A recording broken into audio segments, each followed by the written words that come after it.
Welcome back. The gang continues to gang it. You see, before we go to the next topic, I want us to read a few tweets, very interesting opinions coming from members of or viewers or the online members of the gang. Chris Osumo is saying SGR is a good project. The only problem is that it is built with an inflated cost. Engineer Lazaro Nyambok says we are staring at another colonization because of our appetite for loans. Is writing from Kariobangi. And Vladimir Rove says, nowadays I fear the term development. That term has really fleeced Kenyans. Movin says, let them borrow. China ikileta issue will be the first country to fight for the second independence. Interesting. And finally, Misire Victor, the problem with Kenya is that we borrow for recurrent expenditure instead of development expenditure. I'm not sure about that. Anyway, interesting. Now, there's also the question of, do I call it the borrowing of the pulpit for a bit of politics by the politicians? Well, interesting. Now, every so often, every Sunday actually, we see this team versus this team, particularly in the Jubilee House, using the pulpit to exchange a few words, some that are not very nice, about 2022 and so on and so forth. The church has tried to reclaim its position. Now, two very senior leaders in the religious sector spoke about these issues. Let's start with Bishop David Kamau. He's the auxiliary bishop of Nairobi Archdiocese, the Catholic Archdiocese of Nairobi. He had something interesting to say about politics and the pulpit. Well, I think that we have come back to our senses and leave the church for the word of God. Recently, we had the meeting of the bishops, and we passed a resolution that we don't allow politicians to interfere with our congregations or to bring politics in our churches. So this is something that we are working on, and I would like our politicians to understand that. They don't want to mix up the issues. Let us leave politics where it belongs and the church where it belongs. Interesting. I take a very small bit of that statement, coming back to our senses. Too little, too late? Not very late, but nearly late. Some of the most horrible sins have been witnessed in the altars recently. When it comes to the Catholic Church, for example, it's really unthinkable. I mean, it has never happened that you have the priest seated right there at the altar, the candles are on, the final blessing has not been done, and politicians are there, one after the other, campaigning. It was a very, very bad image. And the bishop, the bishop is right there when he talks of coming back to their senses, because that was terrible. Because what is the church? Church is a refuge for people of different political positions. You're going there maybe to just pray, to connect with God. And here you are with politicians of persuasion that you may not even agree with. And they have been given the opportunity to speak. And remember, in the church, you can't ask questions. It's not a public rally. This has been very, very unfair for the Christian faithfuls who just go to churches to pray. Gashuri, you know, churches and the political institutions are driven by numbers. Now, so they get excited when they see people, and they feel like we have to speak. When you go to church, there's a crowd. When you go to a wedding, or you go to a funeral, or you go to a political rally, and there's a crowd, and you want to speak, and they should speak. It is not wrong, but not be at the right place. Politicians and politics should be mahali pake, and when you're in church, we should be talking about what brought us there, the spiritual nourishment and the spiritual food that we look for. In fact, I think it says, give unto Caesar what belongs to Caesar, Absolutely. and to God what belongs to God. And I think also when the church, when priests, when pastors allow politicians to come and speak there, it will be difficult for these same priests and these same pastors to actually co-soar society. Because, for instance, let's say I'm allowing a politician to come and speak in church, and the next day this same politician is arrested on corruption charges, or is found to be involved in something. You cannot come and stand by and anze kukosoa corruption, because already you are being associated with this person ambao ulimpa nafasi katika church yako kuzungumza. I think that is one thing we need to talk about. And the second thing is, for instance, someone is seated in church, and their political affiliation is different from that person you've allowed to come and preach. Maybe I support Chama cha Mageuzi, and maybe the person you're allowing to speak is from a different party. Already you're alienating me as a person. But I can't leave. Hapo ni kanisani. I have to sit and listen to the end. So I think we need to just separate these two. Yvonne, let's put this more plainly. Politicians are also benefactors for the church. I mean, you call Honorable Yvonne Okwara for a fundraiser in church, and Honorable Yvonne Okwara also comes to church, amepitia tu, and you give them the microphone. I mean, it's payback time. It absolutely is. Listen, and I know the Deputy President fired a tweet right after Archbishop Sapit made his statement. He talked about, we're not kneeling before men, we're kneeling before God. Let me say this on the outset. We're not talking about banning politicians from church. We're talking about banning politics in church. But let's listen now to Archbishop Ole Sapit on this issue, talking about they held a meeting and what they agreed on regarding politics in the church. We must say no to those undermining those institutions and putting blocks against the war on corruption. Let us not allow Harambe monies to be a subtle way of sanitizing the corrupt leaders. If we continue to borrow, and that money that we borrow is taken over and outside of the normal process of why they are borrowed, then we are going to create a very dangerous trend, and Kenya will forever be in debt, and our children will not find a country they will enjoy. So he was talking about saying no to Harambes.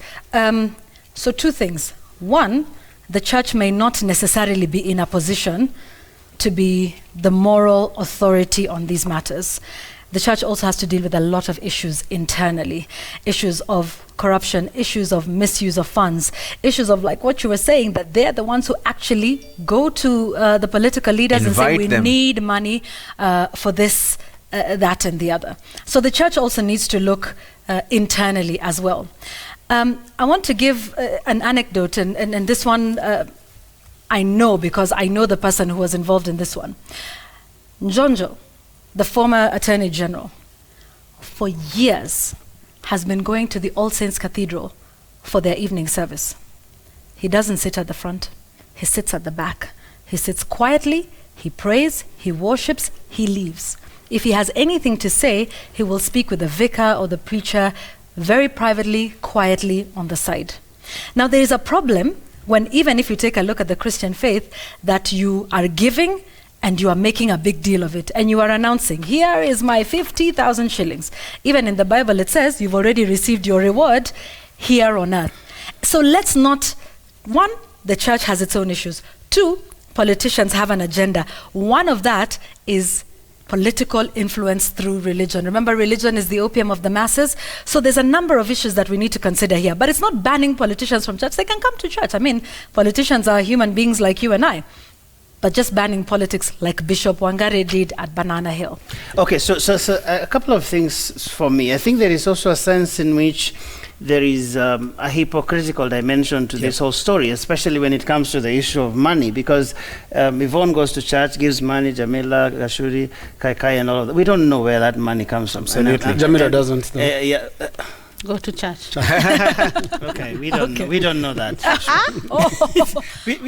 We don't know that. Yeah. But my point is this, and I was giving an example because I'm hoping I know where your money comes from. Yeah. But the point is this, that there are many people who go to church on a single day, whether it is a Sunday or a Wednesday, whatever that day is, and no one can stop you there and say, hey, pesa unatoa sadaka umetoa wapi. So there's a sense in which when it comes to that, it is between you and your God. You know where your money came from. If you are going to present it as holy money, whatever, that is your problem. That is one. But also secondly, historically, I think the church in its totality and in its different sections has had to keep reevaluating its relationship with the state. The relationship between the state and the church, and the state here would include even people who hold different positions, namely politicians in our case. That has been a historical thing. We know, for example, that during the Kenyatta Moi regimes, a lot of clergymen were in the forefront pushing for for change, condemning killings and all the different bad things that happened during that time. But remember when Mwai Kibaki took over, for example, there were people who said, for example, the Catholic Church had become almost like a state religion, because suddenly people who had criticized the Moi government were now causing up with the president and all that. Then something happens like Anglo leasing and people step back and say, hey, wait a minute, what is going on here? And these are human beings. They come from the very societies, the very villages and all that. So for me, I think the active discussion has to continue, the active debate from time to time. Like, what is that role that the church ought to play in making sure that our democratic institutions are strong, in making sure that the government does not commit acts of injustice, because the church is supposed to be that paragon of justice and that sort of thing. And Linus, I want to ask you a question relating to two things: light, salt. Light, salt. For some times back, the church was seen as the light and the salt of the earth, of the society. Have we lost that? I have absolutely no theological training, but I'll attempt to answer your question.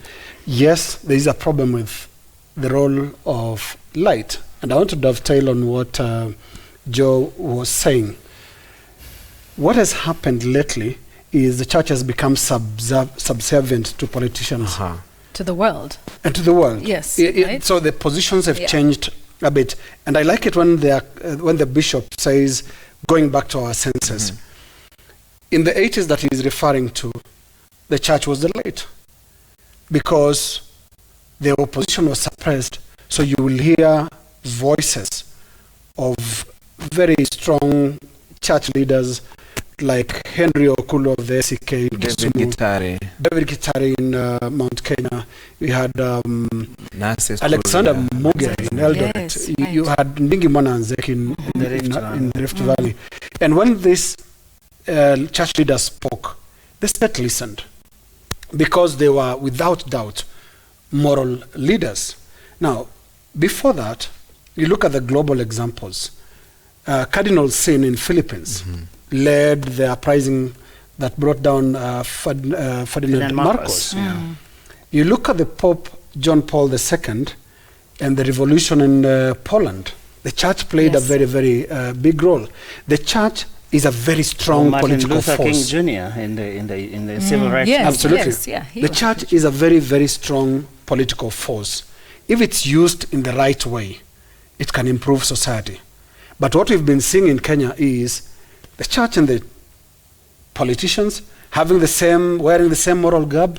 I think that has been a low point. And that's where the light went off, if I can use your analogy. Has the light gone off in mosques? By then, you guys do harambes in mosques? No, you don't. The way it works, Gashuri, is we pray when we're sitting on the mat. So whoever comes first will sit at the front. Whoever comes mwisho utakaa kule nyuma. It doesn't matter who you are. Hakuna special sitting. Podium for politicians. Hakuna podium for politicians. If you come mwisho utakaa kule nyuma, and you all sit on the same mat. And then you have the imam who is standing up there. It's called the mimbar, now the podium, and he'll speak and he'll preach and conduct the prayer. Again, as I said, ukikuja mwisho, it doesn't matter when ni kiongozi gani, you'll sit at the back. Na ukikuja mapema utakaa mbele.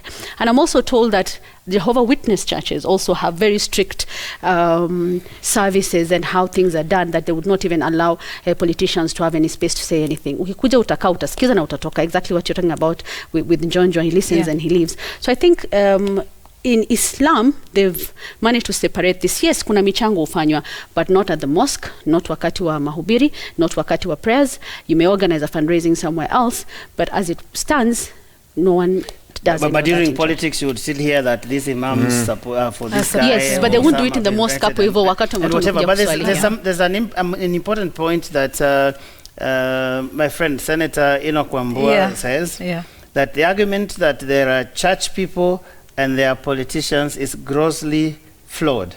What would you say is the role of a lawyer or a doctor or an engineer in church? In my considered view, the fear of God is the only firm foundation of visionary government. It may interest you to know that in the early church, God used priests to anoint leaders.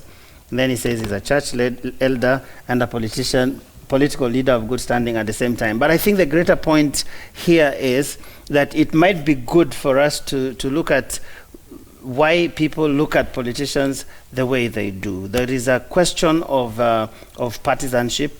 There's a sense in which political figures are polarizing, and the church is supposed to be that place where everyone it's an equalizer, where Yes. everybody is. But I think that for us, when it comes to the question of money, there is a general culture in this country where people are jittery about money, but people love money. There are people who do all sorts of things in this country to get money. And I think as long as a nation, as a country, we glorify money, wherever it comes from, Yes. however ill-gotten and everything, that problem will seep into churches, it will seep into all manner of places, including people who say that they don't take money from politicians or bribes or whatever.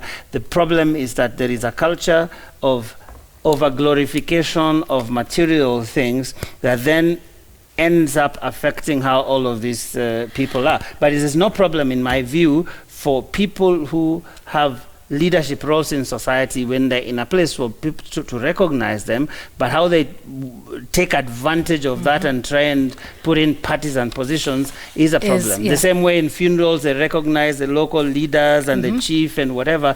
It's an African. The main problem, Joe, is what they use with that what they do with that platform that matters. And that platform is the problem. You're talking about an altar. It's a sacred place. Yes. It's wrong to actually invite them to stand there. Yeah. How come not every worshipper goes to the altar? Yeah. Then suddenly a politician walks in and they find their way all the way up there. You have your Holy Communion right there. You have your... And the person who stands on that pulpit is anointed, Yes. is that sort of thing. And I agree with you about this, the pulpit being a sacred place. But also to just... underscore what the senator was saying is that, like we said in the beginning, you don't ban politicians from church. They're human beings. You ban politics from the church. You had asked, Francis, if you mean the national churches... politics? There's a lot of politics in church, by the way.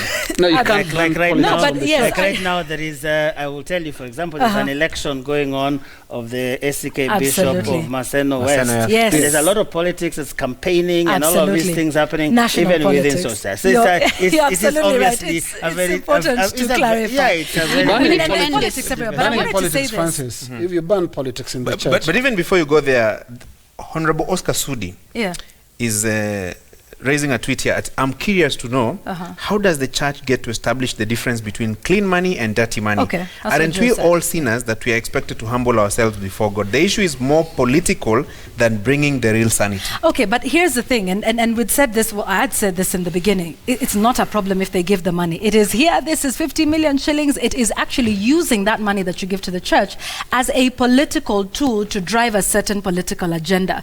Politicians are welcome, they're supposed to be in church, they're human beings. They're supposed to give tithe, they can give a donation. But when it becomes a tool to drive their political agenda, then that becomes an issue. Francis, you had asked whether the church is redeemable. I think it is, but it may not be redeemable. But did you say that? I mean, I think personally that there is nothing wrong with people who think that they can rally the church for political reasons, as long as it is not done in the manner that Kaikai was talking about, and the platform I'm talking about is not where you go to the altar where the bishops, pastors, priests, whatever are. But there is a sense in which in many countries people have looked at people of faith as a legitimate political base. Like, for example, in the US. And it is. It is. And because then you rally them on faith issues. You understand? So that line is very thin in my view. That is why there are certain particular politicians that go to certain places and people actually feel, those clergy, whoever they are, who feel that they are closer to this politician than the other based on the stand that they would take on different moral issues that come from time to time. So it's a very thin line, and I completely... Linus, there's a gentleman called Leader Without... Yeah, I was looking Leader at with it no too. title, Alex Muse. Yes. He's asking me to ask you, or to tell you rather, you forget that politicians don't go to church because they have to. They go because there's a huge congregation which they have toiled to gather. So really, you can't chase them away. And for your information, they don't go to churches which have 10 members. I think we need That's true. to... It's discipline, I think, that we need in the part of both the politicians and the priests. In terms of, like, this platform is iko na kazi yake. We are here to preach, we are to give people spiritual nourishment and hope and all those things, and the various reasons why people go to church. So it's up to the politician to say, nimekuja hapa kuabudu, mimi pia nahitaji hiyo spiritual nourishment, and it's up to the priest to say, hapana, tupatie mtu ruhusu kuzungumza hapa. Otherwise, they need to be sending us the docket mapema earlier in the week on Thursday, telling us Friday, this Sunday tutakuwa na mwanasiasa fulani anakuja kwa hii church. If you want sound bites, you'll get a story. Yes, Francis, I think he makes a very valid point, because it's a legitimate expectation of politicians to hunt for crowds. I mean, if we were more than 5 in this news gang, a politician would want to address us, because a crowd is where good 5 or more are gathered. Yeah, it would want to address us. But also the issue is not burdening the politicians with the duty of conducting themselves well in church. Don't give them the opportunity to. Because you give a politician any chance, whether it's your funeral, your birthday party, they have to pass their message. So it's upon the church to actually draw a clear line of when to talk politics, of when to allow them to talk politics.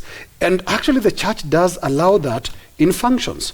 After the service, it's probably done outside there, either on the steps of the church, but not on the altar. The altar is sacred. Let me just finish, because I've been trying to get this point and as you do that, of whether the church can be redeemed. And as you do that, yes, answer this question also. There's the question of development in churches, because they have to develop their people. But at the same time, there's a spiritual aspect of it.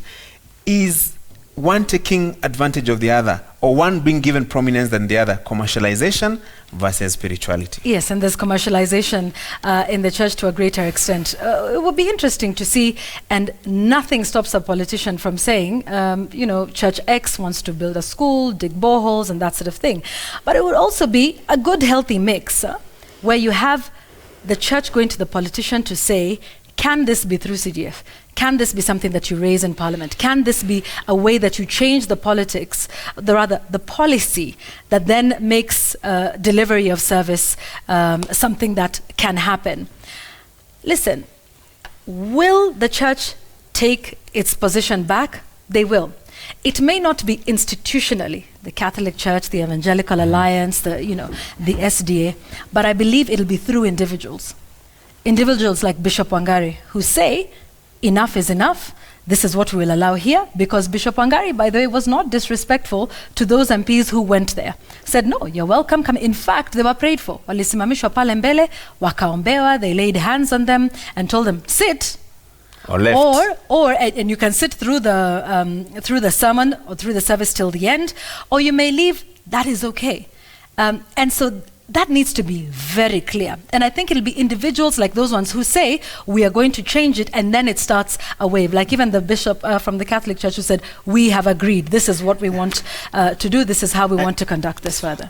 I think just finally, I think that it's important also to underscore that whereas there is a church leadership, there is a church which is members of the church, and all of those people constitute the church. So there are standards that we need to set for everybody. I think, and also secondly, that the church continues, I think, to be a force for good in many places. I've been to very many remote parts of this country where, for example, the Catholic Church is the lifeline of a lot of communities schools, and the hospitals, and hospitals. Right. There are many things that are being done by various churches in this country that one could name that are changing aspects of society. Absolutely. And therefore the politics is one aspect, but there are many other aspects in which the church is doing great things. And I think that discussion of politics is an interesting and an important one that the country will continue to have. Thank you, Joseph. We need to finish. But one more. But Linus, there was supposed to be a rally or a function this weekend in Murang'a County. It's been postponed. It's been postponed.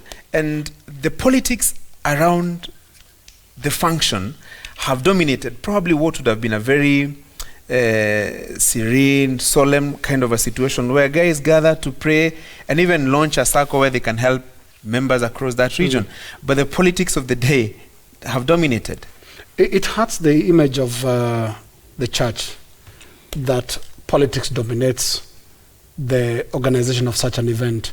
So people will start associating it with a politician, a political event. rather than the moral space that it's supposed to be occupying, leading the flock, guiding the country, politicians of all persuasions. What is this rush to be associated with particular politicians or particular political persuasions? It's very, very, very worrying, and it's hurting the image of the church leadership and also reducing its authority, because there'll be a day it has to comment on grave issues about the country, whether it's corruption, whether it's ethnicity. But every time you overindulge in politics, you lose the moral authority to guide society, and that's what's happening. All now right. let Jamila now guide us. Thank you. To exit. Thank you. As we leave, Omar Patrick has reminded